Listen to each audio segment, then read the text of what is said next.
KPK menetapkan Menteri Sosial Juliari Batubara dan 2 pejabat pembuat komitmen Kemensos serta 2 pihak swasta sebagai tersangka kasus dugaan korupsi dana bantuan sosial COVID-19.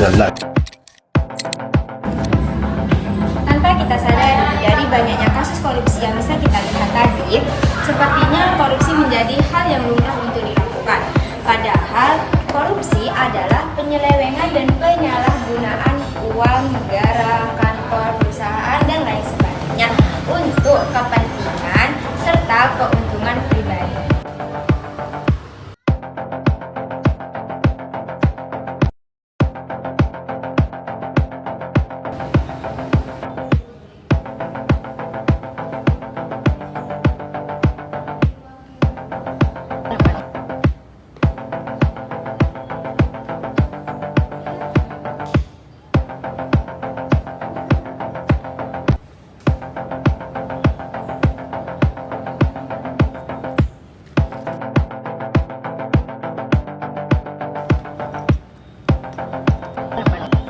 Tanpa kita sadari, semua jenis korupsi yang dilakukan akan menjadi dampak masif secara langsung dan tidak langsung.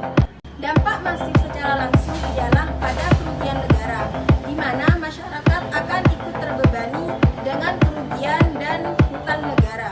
Contohnya seperti pengadaan barang dengan harga yang tidak wajar, memperbesar hutang negara, dan memanipulasi laporan penjualan. Selanjutnya, dampak secara tidak langsung ada beberapa macam.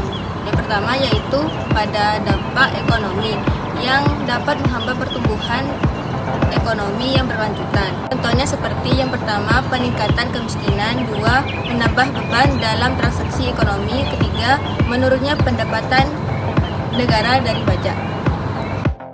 Dampak yang ketiga, dampak terhadap kerusakan lingkungan, yang dimana korupsi dapat menyebabkan kerusakan lingkungan, seperti kasus illegal logging yang dapat merugikan negara hingga 30-42 triliun rupiah per tahun.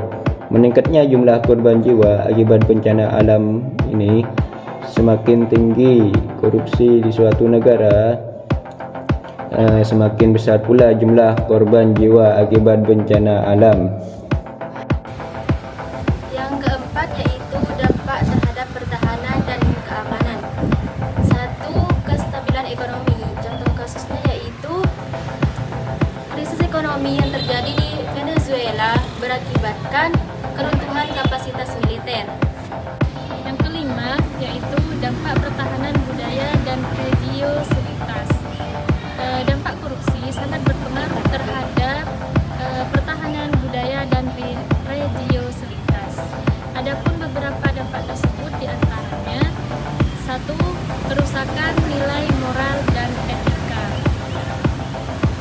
Dalam lingkungan masyarakat, dampak korupsi ini terutama berdampak pada nilai-nilai keadilan, kejujuran, dan integritas sudah mulai dikesampingkan. Hal itu merusak pada tatanan, tradisi, dan juga pengajaran kebaikan dan menghormati nilai-nilai tradisional dan keagamaan. Contoh, erosi nilai-nilai moral dan etika. Yang kedua, melemahnya pendidikan, budaya, dan religiositas. Dampak korupsi terhadap pendidikan berdampak pada penurunan kualitas pembelajaran. Anggaran yang seharusnya digunakan untuk melestarikan pendidikan, terutama dalam bidang budaya dan religiositas, seringkali disalahgunakan. Contoh kasusnya, pengabaian terhadap program pelestarian budaya. Yang terakhir, krisis kepemimpinan yang bermoral. Tentunya, pemimpin yang sudah melakukan korupsi itu akan dianggap gagal dalam menjadi pemimpin yang baik dan contoh teladan yang baik bagi masyarakat. Di sini saya akan menjelaskan tentang dampak sosial dan kemiskinan masyarakat yang termasuk pada meningkatnya biaya hidup, akses terbatas terhadap layanan publik, dan menurunnya kualitas pendidikan pada rakyat miskin, dan kesehatan yang semuanya memperburuk kondisi masyarakat miskin di sekitar. Contohnya yaitu nyatanya adalah ketika dana pendidikan disalahgunakan menyebabkan kualitas sekolah menurun dan menghambat pengentasan kemiskinan masyarakat. Yang ketujuh adalah dampak birokrasi pemerintahan. Contohnya itu seperti pengurusan izin usaha. Ada beberapa pejabat meminta uang pelicin untuk prosesnya lebih cepat. Yang kedelapan yaitu korupsi bukan hanya merugikan negara tetapi juga merusak integritas penegak hukum.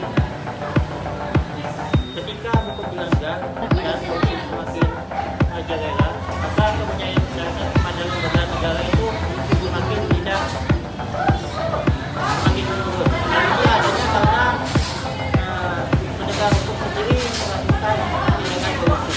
Dan awalnya penegak hukum ini melindungi keadilan, maka justru